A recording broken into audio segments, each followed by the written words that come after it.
Now, the three witches were giving voice to Macbeth's conscience like a Greek chorus. Does anyone know what these three witches might represent? You and your mama? Anybody? Larry, Moe, and Curly. Hello, Mr. Silcox. I believe you all know Mr. Silcox, our principal. He'll be observing the class today. Just pretend I'm not here, Mrs. King. Easy for you to say. Now, Shakespeare used many different heralds in his plays. The Ghost in Hamlet, Puck in A Midsummer Night's Dream. Bite me! Excuse me.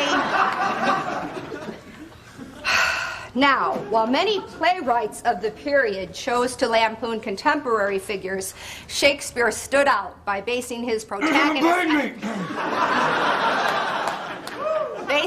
protagonists on historical rather than contemporary figures. That way he could address larger character issues without limiting himself to celebrities of the time.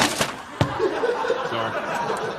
Now, it would be easy to write a play about O.J. and Nicole, for example, because they are familiar contemporary figures, but it's hard to imagine anyone being able to relate to them in 200 years.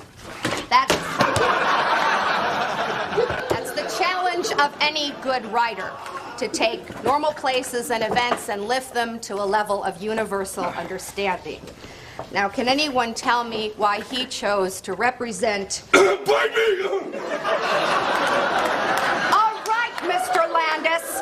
I've had just about enough of your coughing fits. What? I didn't do anything. Don't even try. I'm sure a trip to the principal's office will clear up your congestion, and I'm sure Mr. Silcox will have plenty to say when he's done here. I didn't do anything, I swear. Just go.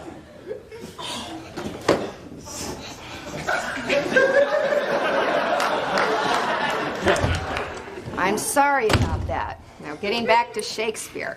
Yes, Ted? Couldn't Shakespeare have used contemporary characters and still been considered classic? Good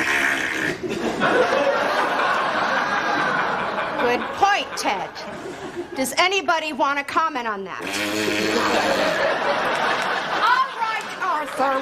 Why don't you join your friend in the office? Why me? Not a chance. Now you and your buddy can make all the noise you want to. You can do a little duet. I ain't doing nothing. I swear, Miss King, I ain't doing nothing. He who smelt it dealt it. Just go, Arthur. Go.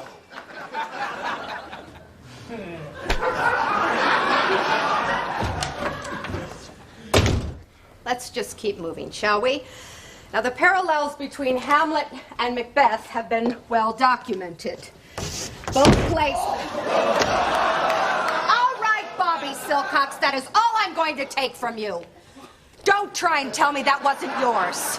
Helen, I'm the principal. Right, so you should know where your office is.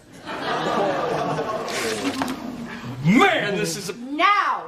What a chip! I swear you loved that office so much 20 years ago, you just couldn't get enough. And you're still a bitch. What did you say to me? I said, I've got an itch.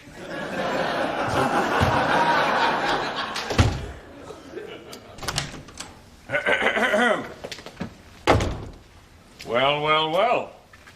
Hello, boys. Hey, Mr. Silcox. You ready? For what? Beer run. Detention at Hooters.